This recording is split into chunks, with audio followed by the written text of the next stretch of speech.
Hello everybody and welcome to another episode of Is This a Complete Waste of Time? Where no, we're not discussing my existence as a human being, we're looking at the rarest weapons in Elden Ring and we're figuring out whether or not they are a complete waste of time or if you should go and get them right this second. You guys showed a tremendous amount of support on the first episode where we covered an extremely useful weapon which I do consider getting, so if you enjoy this episode and you're hungry for more, obviously head over there, will be linked in the description down below. And whilst you're roaming around, if you happen to like this video, do leave a like rating down below, and if you want to stick around for the rest of the content you'll be seeing on this channel, hit that subscribe button as well. We're aiming for 10,000 subs this year, so yeah, let's try and make that happen. Anyway, back to why you clicked on this video. What weapon are we looking at today? It has possibly the lowest drop rates in the game, so it's very possible that you've never even seen this weapon. One of the farming spots is located in Limgrave, and it's dropped by one of those enemies that you just tend to walk past and ignore they're there. And so the weapon in question is none other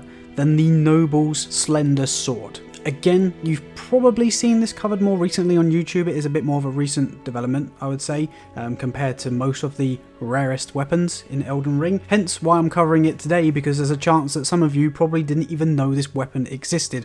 I didn't until I did a bit more research, obviously doing this series. So it is kind of neat to know that things at the very beginning of the game are still hiding secrets from me. And that's why I love this game so much. And that's why I wanted to make this series, because I wanted to showcase you guys cool items like this and show you just how you can get them for yourself. So, as I mentioned, it's in Limgrave. It's accessible almost straight away as soon as you make a new character. All you realistically need to be doing is heading over to Selen's lair, which is located in the Waypoint Ruins cellar, just here towards the south of Limgrave. Once you activated the Site of Grace here, you can obviously use this as the teleport to refresh your game and use this as your spawn point for the farm, because just round the corner is going to be this carriage being pulled by the trolls with about 20 odd enemies behind it. As you may or may not know, there's multiple carriages in the game that are being pulled by these giant trolls, because the idea is you kill the surrounding enemies and then the chest that's in the back of the carriage becomes available to open, obviously giving you some incredible loot. But we're not after that loot today, we are after the sword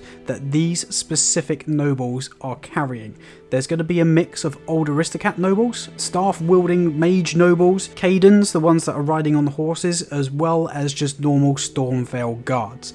But in and amongst that, there's about 5 or 6 nobles that look like this, that are holding the golden short sword that we are after today. As I mentioned at the beginning, it has about a 0.5% chance of dropping, just with normal base discovery. Obviously, increasing your arcane increases your discovery, which is what's used to multiply your chances. So definitely try and increase your arcane using things like the silver tier mask. If you're that far into Rani's quest and have killed your own mimic, you'll be granted with that boosts your arcane. Talismans can be used to increase your stats. Obviously you've got the silver scarab talisman, so definitely use that if you've got it, but if not, you can use consumables like the silver pickled fouled foot to also boost your item discovery to increase your chances. Again, there's about 5 or 6 of these enemies in and amongst this sort of like gang of mobs that are there. So although it's a 0.5% chance of it dropping, you've also multiplied that by 6 with each run. So mathematically thinking about it, you've got about a 3% chance each run, meaning that you'll probably get this weapon in a good sort of 30 to 40 runs. If you're lucky, a lot less. If you're unlucky, maybe a lot more. I would also highly suggest using something like an area effect weapon,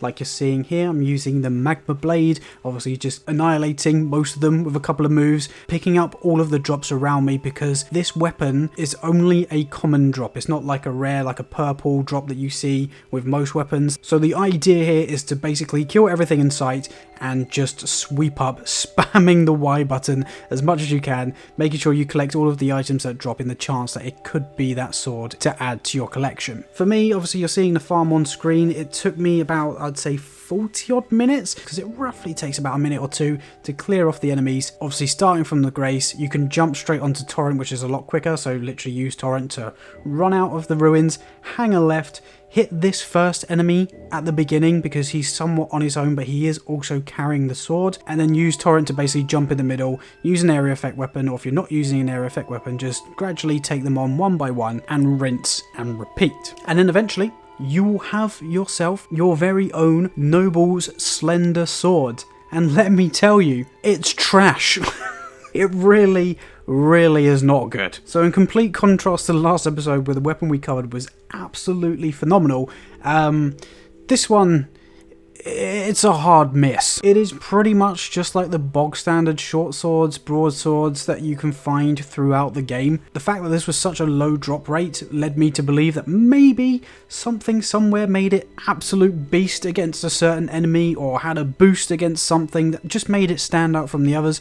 But realistically, it's just a short sword covered in fake gold. It's not good. Again, in the background you're going to be seeing gameplay of pretty much like the max level version, whilst also putting a bleed affinity onto the weapon just to give it some form of hope of usefulness against any boss that I could find, because I genuinely struggled. Even with Lion's Claw, I was struggling to knock enemies back and struggling to break their stances to leave them for a critical hit, which I would normally not be struggling. I'm also personally not a fan of the moveset with short swords, so yeah, just me personally, this weapon was not my favourite to farm. However, it is neat to have them if you're like me and you want to basically cover everything in a video game, have all the rare weapons so you can showcase them to your friends and flex on them, because why not?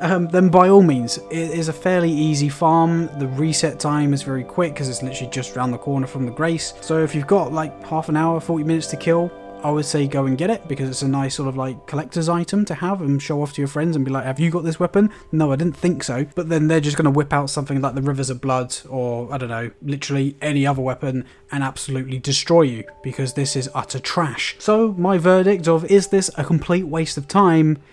Hell yeah, it really is. You don't need to bother. Alright, you're not missing out, you don't need to worry. Honestly, I'm still trying to fathom the fact that it's such a rare item, and yet it's the most useless freaking thing I've ever had in my life. So, yeah, give this one a miss. A hard miss at that. You're really not missing out. If someone tells you, oh yeah, I've got this really cool farming technique for this really cool rare item, it's called the Noble Slender Sword, tell them to shut up and to farm the Magma Blade instead, because that really is insane compared to this thing. But yeah, if any of you are unfortunate enough as me to hear about this weapon, farm for it just to get this most lackluster sword ever, do let me know your stories in the comments down below. Be interesting to see if you genuinely can make a decent build around this, because I'll be honest, I haven't put too much time into trying to make a build on it, because I used it straight away and I was just like, nope, no thank you, I'm good. Thanks. But yeah, other than that, I believe I've taken up enough of your time on such a tragic weapon. So if you have made it this far into the video, I really do appreciate you, and thank you so much for watching until the end. I feel like we need a bit more of a catchier name to this series, because at the moment I'm calling this, is this a complete waste of time? But that's a bit of a mouthful. Maybe something a bit snappier, a bit shorter, like, is it worth it? Or IWI for short. I don't know, have something that can have like a really cool acronym like that. That would be pretty cool to get your guys' thoughts and feelings on that, and see if you want to change the name of the series and have your input, because you never know, I might see your comment and I might make that the name of the series going forward. So definitely hit me up in the comments down below if you've got a more catchier, easier to say name for this series. But for now, thank you all so much for watching, and I'm sure I'll be seeing you guys very soon with another episode of this series. So stay tuned and I'll catch you in the next one. Bye bye.